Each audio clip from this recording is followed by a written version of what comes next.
Guys, ഇന്നിപ്പോൾ നമ്മൾ വയലയുടെ waterfall കാണാൻ പോവാണ്. എന്താ അവസ്ഥ നോക്കിയിട്ട് പറയാം. ഇവിടെ നിന്ന് ബാലുശ്ശേരി ചെന്നിട്ട് ബാലുശ്ശേരിയിൽ നിന്ന് വേറെ റൂട്ട് പോക്ക് മാത്രമേ നടക്കുള്ളൂ. തിരിച്ചു വരുമൊക്കെ കോമഡി ആയിരിക്കും. നോക്കാം. ഗൈസ്, അങ്ങനെ നമ്മൾ ബാലുശ്ശേരിയിലെത്തിയേക്കാണ്. ഇവിടുന്ന് തലയാടാന്ന് പറഞ്ഞ സ്ഥലമുണ്ട്. അവിടെ പോയിട്ടാണ് അവിടെ നിന്ന് വലയിടാന്ന് പറഞ്ഞ സ്ഥലത്ത് പോവാൻ. ഇന്നലത്തെ ട്രിപ്പ് ക്യാൻസലായി.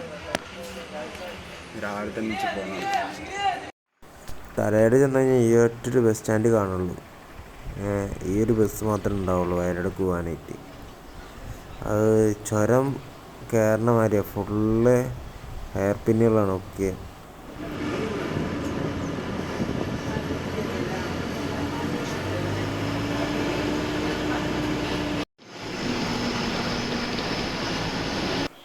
അങ്ങനെ അവരൊരു സ്റ്റോപ്പിൽ ഇറക്കി തരും. അവിടെ നിന്ന് കുറച്ച് നടക്കാനുണ്ട്. 1.5 കിലോമീറ്റർ നടന്നു കഴിഞ്ഞാൽ പിന്നെ അവിടെ നിന്ന് കുറച്ച് ട്രക്കിംഗ് ഉണ്ട്. എന്നാലേ നമ്മൾ വിചാരിച്ച വ്യൂ പോയിന്റ് കാണാൻ പറ്റുള്ളൂ. ആ സ്റ്റോപ്പിൽ തന്നെ ഒരു 1.5 കിലോമീറ്റർ നടക്കാനുണ്ട്. നമുക്ക് ഫോൺ വയ്ക്കാണ് ഒരു പുള്ളിനെ കിട്ടി. ആളും സോളോ വൈബ് അടിച്ച് നൈസായിട്ട് വരുന്നത്. ആളായിട്ട് ഇടയ്ക്ക് സംസാരിച്ചും കാര്യങ്ങളൊക്കെ ആയിട്ട് നടക്കുന്നത്. ആള് ചെറിയൊരു വൈബ് തന്നെ. കുറെ പോരാണ്ട്. ഇവിടെ ഫുള്ള് കൊക്കോക്കായ തോട്ടാന്നാണ്. നിറച്ച് കാപ്പിക്കുരല്ലോ കൊക്കോക്കായ. ഇവിടെ ഈ കാണുന്ന പോണേക്ക് കാണാൻ ചെറിയൊരു വെള്ളച്ചാട്ടം. ഇതിന് നേരെ ഓപ്പോസിറ്റ് ഒരു പുള്ളിയുടെ പ്രൈവറ്റ് പ്രോപ്പർട്ടിയുടെ ആളാണ്. ഞാനപ്പോൾ കുറച്ച് നേരം കൈക്കാലൊക്കെ കഴുകാനായിട്ട് അങ്ങോട്ടൊക്കെ ഒന്ന് പോയി. മേലൊക്കെ വെച്ചെടുത്തായിട്ട് വേർത്ത്.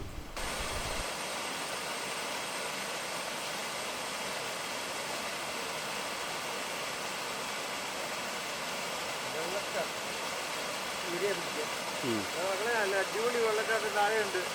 വീഡിയോ പിടിക്കാൻ നല്ല വെള്ളച്ചാട്ടം. നല്ല വെള്ളച്ചാട്ടം ഉണ്ടാക്കിയിട്ടുണ്ട് താഴെ. അതുപോലെ ഉയർത്തിന്ന് ചാടുന്നത് ബോർഡ് വെച്ച് തിരിഞ്ഞു പോയി. ഈ ബാക്കിൽ വന്ന് മോട്ടർ ചെയ്യുന്ന ആള് ഒരു കോമഡി തന്നെയാണ്. ആളുടെ സ്വന്തം പ്രോപ്പർട്ടിയിലാണ് വെള്ളച്ചാട്ടം ഉള്ളത്. അത് ലാസ്റ്റ് കാണിച്ചല്ല അതിൻ്റെ അവസ്ഥ എന്താണ്.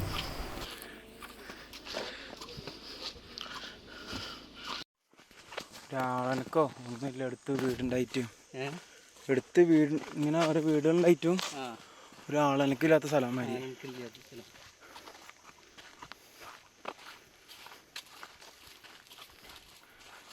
കുറെ ചക്ക കുറെ ഉണ്ടായിട്ടുണ്ട്. ചക്കയും കൊക്കക്കായും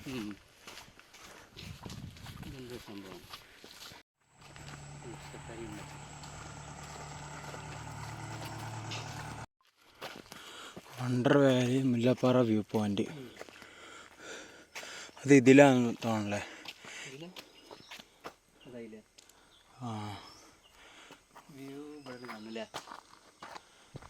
അങ്ങനെ നേരെ കാണാൻ വഴി ജസ്റ്റ് ഒന്ന് കയറി നോക്കി. പൊന്നെ കാടൊക്കെ കണ്ടിട്ട് ചെറിയൊരു പേടിയൊക്കെ ആയി. എങ്ങനെ പോകുന്നുള്ളൊരു ഐഡിയ ഇല്ല. ഓൾറെഡി ഒരു വഴി കിടപ്പുണ്ടല്ലോ, ആ വഴി വെച്ച് അങ്ങോട്ട് പോവന്നെ. കൂടെ ഒരാളുണ്ടല്ലോ, തന്നെ ഒരു പേടിയില്ലാണ്ട് ഇങ്ങനെ പോയി. എൻ്റെ മോനെ ചെന്നപ്പോഴും നല്ലൊരു വ്യൂ പോയിന്റ്. കുറച്ച് നേരം ഇങ്ങനെ നോക്കിയിരുന്നു. പിന്നെ അടുത്ത അങ്ങോട്ടേക്ക് എന്താ വഴി തപ്പിയിരുന്നു. അങ്ങനെ സൈഡിൽ കൂടെ വേറൊരു വഴി. എന്നാൽ പിന്നെ പുള്ളിനായിട്ടും കൂടി ആ സൈഡിൽ കൂടി പോയിട്ട് വരാം. എന്താ അവിടെ നോക്കാമല്ലോ.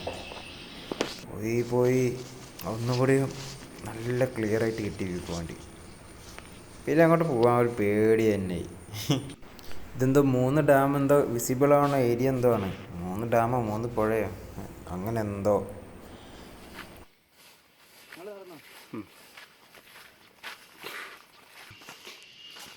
ഇവിടെ സൂചിപ്പാറ ഉണ്ട്.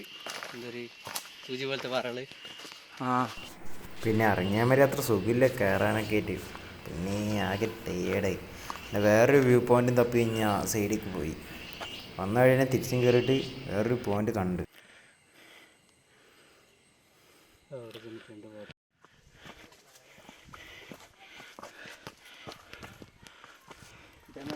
സംഭവങ്ങളുണ്ട്. ഇതേമാതിരി പൈതമലിൻ്റെ ആ വെഞ്ചി കൂടെ കൊണ്ട് ഇതേ വഴികളാണ്. ഇങ്ങനത്തെ ട്രക്കിംഗ് വഴിയല്ലേ? ഇതേപോലത്തെ ട്രക്കിംഗ് വഴിയല്ലേ? ഇതേമാതിരി അതുപോലെ നോക്കുമ്പോൾ റിസോർട്ടിൻ്റെ സൈഡിൽ കൂടെ ഒരു വഴിയുണ്ട്. ആ വഴി പിടിച്ചു നോക്കിയപ്പോൾ അവിടെ ഒന്ന് രണ്ട് ആൾക്കാർ പോണ്. ഓക്കെ, എന്നാൽ പിന്നെ അങ്ങോട്ടേക്ക് നേരെ പിടിക്കും. എന്താ അവസ്ഥ കാണാല.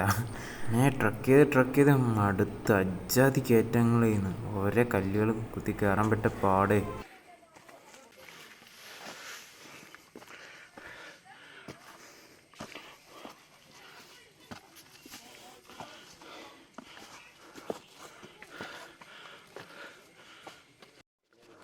ഇത്രയും ട്രക്ക് ചെയ്ത് കഴിഞ്ഞാൽ ലാസ്റ്റ് കയറി കഴിഞ്ഞാൽ ഒരു പുറത്തെ വ്യൂ പോയിന്റ് കിട്ടും. പൊന്നെ എന്ത് രസമാണ്. ഈ കഷ്ടപ്പെട്ടതിൻ്റെയൊക്കെ ഒരു അർത്ഥം ഉണ്ടെന്ന് അപ്പോഴേ നമുക്ക് തോന്നിപ്പോവും. ഇവിടെ ആണെങ്കിൽ അടിപൊളി വ്യൂ പോയിൻറ്റും നല്ല രസമാണ്. നല്ലൊരു ആംബിയൻസിൽ എങ്ങനെ ഇരിക്കുക. എന്താ ഇത്, എല്ലാവരും ആ പാറയിൽ പോയിരിക്കും. ഞാനും അവിടെ പോയിരുന്നു കുറച്ച് 2-3 പോസൊക്കെ ഇട്ടിരുന്നു. എന്താ പാട്, വലിയ വലിയ കാണുന്ന മാതിരിയല്ലേ. തൊട്ടപ്പുറം കൊക്കയാണ്. എൻ്റെ എൻ്റെ മനുഷ്യൻ പേടിയേറ്റ് വയ്യ. പിന്നെ നൈസായിട്ട് വേഗം എനിക്ക് പോന്ന് എന്തോരമ്പിച്ച് അവിടെ ഇരിക്കൂ. പിന്നെ റീലിനൊക്കെ വേണ്ടി 1-2 പോസുകളും കാര്യങ്ങളൊക്കെ തുടങ്ങിയിരുന്നു. അതൊക്കെ എടുത്ത് കഴിഞ്ഞ് റെഡിയായി. അങ്ങനെ ഉഷാറാക്കി. ഗായ്സ്, സ്പോട്ട് കൊള്ളാം, അടിപൊളി സ്പോട്ട്. ഇത്ര നേരം കോടയും ഒന്നും ഉണ്ടാവില്ല ക്ലീൻ ചെയ്യുന്നത്. ഇപ്പോൾ വീഡിയോ കാണണമെന്നറിയില്ല. കണ്ട ബാക്കിൽ നിന്ന് ചെറിയ ചെറിയ കോടയും കാര്യങ്ങളൊക്കെ ഒന്നും എടുക്കുക. അങ്ങനെ സംഗതി പവറായി. ഇത് ബസ് കുറച്ച് ഇടങ്ങേറാ. വണ്ടിക്ക് തന്നെ വരണം, തോന്നണ മാതിരിയാണ് ബസ് വരണത്. എന്നാലും കുഴപ്പമില്ല. അങ്ങനെയൊക്കെ ഇനി വാട്ടർഫോളും കൂടിയും കാണണം. എന്നിട്ട് നേരെ പെരേക്കോണ്. അല്ല, ടിക്കറ്റ് കൗണ്ടറൊക്കെ ഉണ്ടാക്കി വെച്ചിരിക്കണം. ഈ പൈസ ഉണ്ടാക്കും കുറച്ച് കഴിഞ്ഞാൽ നോക്കണ്ട. ഇപ്പോൾ വന്ന ഭാഗ്യം. അതിനുള്ള തെക്കാണ് സെറ്റപ്പൊക്കെ ഉണ്ടാക്കണിട്ടാ.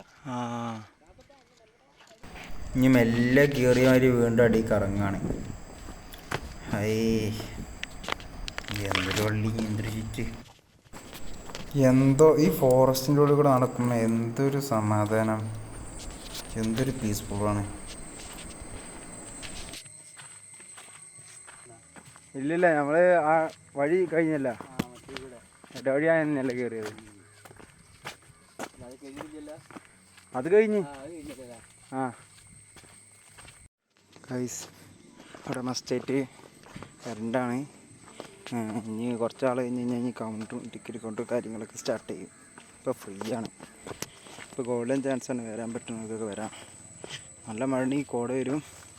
ഇപ്പോൾ ചെറിയ കോടൊക്കെ വരുന്നുള്ളൂ. അപ്പോൾ വന്നത് ഉച്ച നേരത്താണ്. അതാ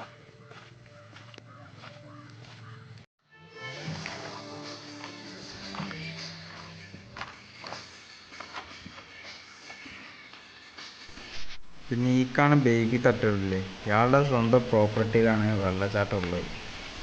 അത് നമുക്ക് ഫസ്റ്റ് ടൈം പോയപ്പോൾ അറിഞ്ഞില്ലേന്ന്. അത് നൈസായിട്ട് എന്ത് അതിൻ്റെ ഉള്ളിൽ കയറിക്കഴിഞ്ഞ് വെള്ളച്ചാട്ടമൊക്കെ എല്ലാം കണ്ടു കഴിഞ്ഞതിന് ശേഷം മുകളിൽ കയറിയപ്പോഴാണ് നമ്മളറിയണത്. ഇതിനകത്ത് കയറാൻ 10 റുപ്യ അവർ ചാർജ് മേടിക്കും. അതേമാതിരി അല്ലെങ്കിൽ അവരുടെ ഫുഡ് കഴിക്കണം. ഇത് വഴി കാര്യങ്ങളൊക്കെ തെറ്റി അവിടെ എത്തും. പെട്ടെന്ന് വഴി പിടുത്തം കിട്ടൂല.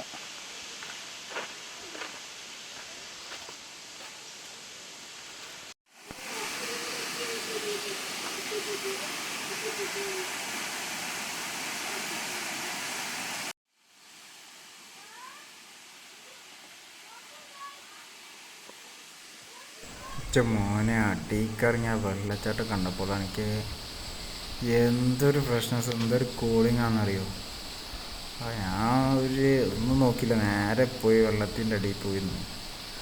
തണുത്ത വെള്ളം മേത്തടിക്കുമ്പോൾ ഫീൽ ചെയ്യും, എന്തൊരു രസമാണെന്നറിയോ. പിന്നെ മേല് നനയെന്നല്ല ഞാൻ നോക്കി, നേരെ വെള്ളത്തിൻ്റെ അടിയിൽ പോയിരുന്നു. മൂട് സാധനം നൈസായിട്ട് കുളിച്ച് പോകണം.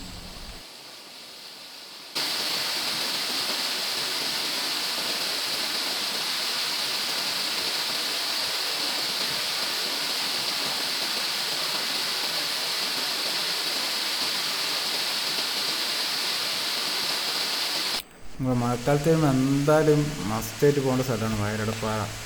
അതും ഈ വെള്ളച്ചാട്ടത്തിൽ പോയി ഒന്ന് കുളിച്ച് ഫ്രഷ് ആകുമ്പോഴൊരു ഫീലേ. ആദ്യം ഇങ്ങനെ ഒറ്റയ്ക്ക് വന്നാൽ അതൊക്കെ എന്തൊക്കെ ഏതൊക്കെയെന്നൊക്കെ മനസ്സിലാവുള്ളൂ. 18 കിലോമീറ്റർ ഉണ്ട്. ബസ് ചാർജ് 23 റുപ്യ ഉള്ളൂ. ഈ ചാർജ് ഉള്ളത് ഇതൊരു ജംഗ്ഷനിൽ അടുത്ത ജംഗ്ഷനിലേക്ക് ഏത് ബസ് 25 മിനിറ്റ് യാത്ര ഉണ്ട്. ഇതൊക്കെ ശരിയല്ലേ?